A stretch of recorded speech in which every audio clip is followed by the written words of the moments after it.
A análise da transmissão de sinais pelos diversos meios em que eles irão se propagar são importantes nas análises de eletrônica, principalmente nas áreas que trabalham com sinais. Aqui, podemos entender como meio um sistema, que corresponde ao canal de comunicação e também às estruturas do circuito do equipamento de comunicação. Dentre os meios de transmissão de sinais mais interessantes para a análise de comunicação, o mais importante são os sistemas lineares invariantes no tempo. Vamos iniciar nossa análise indicando os sinais como sendo variáveis reais ou complexos que deverão se propagar por um sistema. Assim, podemos imaginar o sistema como sendo um conjunto de equações ou funções nas quais devemos aplicar a nossa variável, ou seja, o nosso sinal. Já o conjunto de equações ou funções, que é o que define as características do sistema, é como ele irá influenciar o nosso sinal. Como, por exemplo, se conhecemos as características de um canal de comunicação, ou seja, o conjunto de equações ou funções que descrevem o canal, podemos, ao conhecermos nosso sinal na entrada, prever como ele será na saída. Então, conhecidas as características de um canal de comunicação, podemos traçar estratégias de como preparar o nosso sinal na fonte para que ele chegue ao destino com as características que desejamos.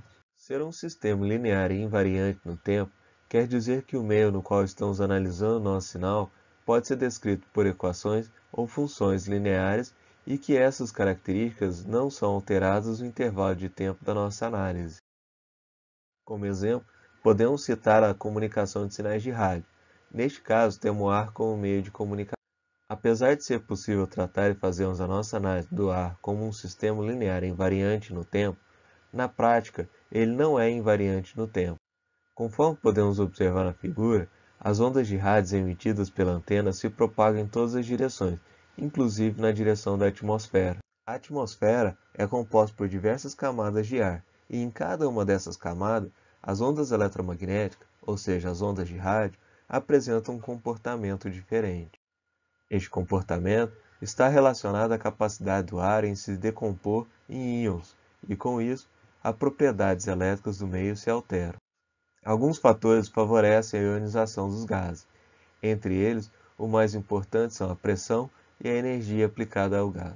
Quanto mais alta for a camada da atmosfera, menor é a pressão do gás que compõe a atmosfera, pois ela fica cada vez mais rarefeita, o que favorece a ionização dos gases. Se levarmos apenas a altitude como um fator ionizante do ar, poderíamos considerar a atmosfera como sendo um meio invariante no tempo. Entretanto, devido à rotação da Terra, alguns pontos da atmosfera irão receber mais radiação solar do que outros. Em outras palavras, mais energia poderá ajudar a ionização dos gases. Isso indica que o comportamento da atmosfera varia ao longo do dia, já que a altitude da ionosfera varia com a quantidade de radiação solar obtida.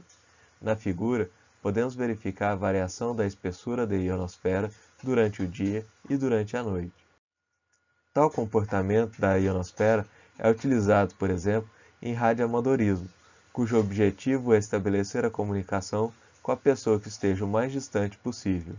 Vejam que, apesar da atmosfera não se comportar o tempo todo como sendo invariante no tempo, podemos considerar, para as análises de rádio, a atmosfera invariante no tempo, ou pegando o comportamento médio, ou pegando um curto intervalo de tempo durante a nossa análise.